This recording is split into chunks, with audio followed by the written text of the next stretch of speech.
Nandito na tayo sa aking pinakamamahal na alma mater sa Universidad ng Santo Tomas. Mamaya, pagdating kita mo naman, sarado pa yung Fusion Alley. Kakain muna kasi sabi kong best siomai in UST. Pabor sa akin to, paborito ko to. Since college kami, pinipilahan namin to. Kahit mahaba pila, pipila ka. Dahil masarap talaga yung siomai dito na dito. It's legendary Angkong Dim Sum House. Halika, kumain na tayo. Churra!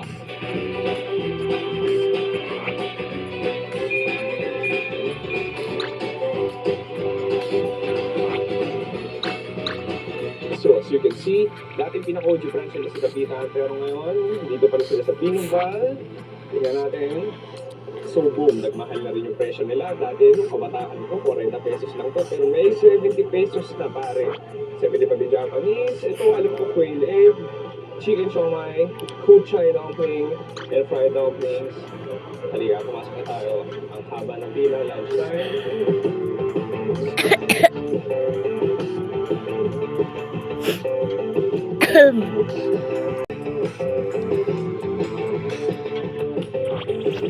Ate, lahat ba yung meron? Lahat yung meron.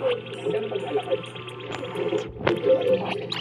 Di sige, isang may rice na pork siomai, tapos isang alakart na Japanese, isang alakart na fried dumplings.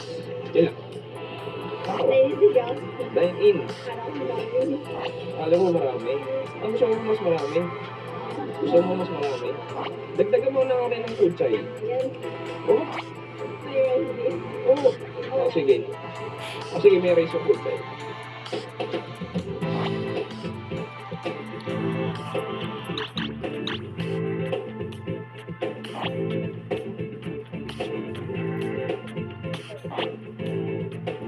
Boom! Pare, ito na. Yung ating iba-ibang siomai or dim sum dito sa Angkong Pops. This is like very nostalgic. Circa 20,000, 15.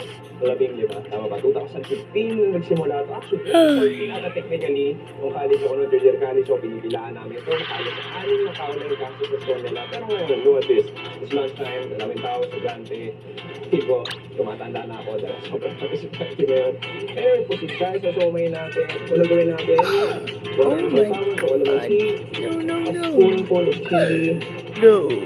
Spoonful of chili. Toyo. What's that? Hey. Okay,